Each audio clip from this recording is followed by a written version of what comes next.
ಕನ್ನಡದ first wrapper ಅಂತ, ತುಂಬಾ ಒಳ್ಳೆ ನಟ, ನಿರ್ದೇಶಕ, ರಪ್ ಅಂತ OTT ನಲ್ಲಿ ಸಿಕ್ರಿ, ಬಿಗ್ ಬಾಸ್ ಒಂದು ಸ್ಮಾಲ್ ಸ್ಕ್ರೀನ್ ಅಲ್ಲಿ ಸಿಕ್ರಿ.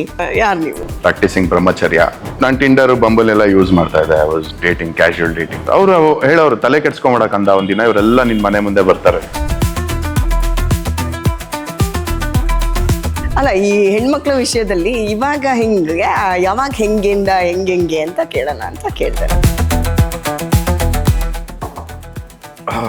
ಸೊ ಮ್ಯೂಸಿಕ್ ಜೊತೆ ಕನ್ನಡ ಆಡ್ ಮಾಡ್ಬಿಟ್ರೆ ಇನ್ನೂ ಸಕ್ಕದಾಗಿರುತ್ತೆ. That whole package will be beautiful ಅಲ್ವಾ? ಪಬ್ನಲ್ಲಿ ಕೂತು ನೀನು ಪುಳಿಯೋಗ್ರೆ ಕೇಳಬೇಡ, DJ ಹತ್ರ ಹೋಗಿ ಸೌಂಡ್ ಕಮ್ಮಿ ಮಾಡು ಅನ್ಬೇಡ, ಡಿಸ್ಕೊಲೈಟ್ಸ್ ನೋಡಿ ಪಾವ ಫ್ಲಕ್ಚುಯೇಷನ್ ಅನ್ಬೇಡ, ಬೀರಿಗೆ ನೀರ್ ಮಿಕ್ಸ್ ಮಾಡ್ಕೊಂಡು ಕುಡಿಬೇಡ, ನಮ್ ಸಾಂಗ್ ನ ಬೇರೆಯವ್ರು ಕೇಳಿಸಿ ಮಿಸ್ಲೀಡ್ ಮಾಡಬೇಡ, ನಮ್ ಮ್ಯೂಸಿಕ್ ಹತ್ಬಿಟ್ಟು ನಾವು ಮಾಡಿದ್ ಅನ್ಬೇಡ, ನಾವು ಬರ್ದ್ರ ಲೈನ್ಸ್ ನಲ್ಲಿ ತಪ್ಪು ಹುಡುಕ್ಬೇಡ, ನಮ್ ಆಟಿಟ್ಯೂಡ್ ನೋಡಿ ಕಾಲ್ ಎಳಿಬೇಡ. ಮುಂಚೆನೆ ಬಂದ್ರೆ ಗಲಾಟೆ ಮಾಡ್ಬಿಡ್ತೀವಿ ನಾವು ಬಂದ್ ಬಿಗ್ ಬಾಸ್ ಹತ್ರ. ಸಾಲ ಎಲ್ಲ ಕೊಡ್ಬೇಕು ಅನ್ನೋ ದಯವಿಟ್ಟು ಇಟ್ಕೊಳ್ಳಿ.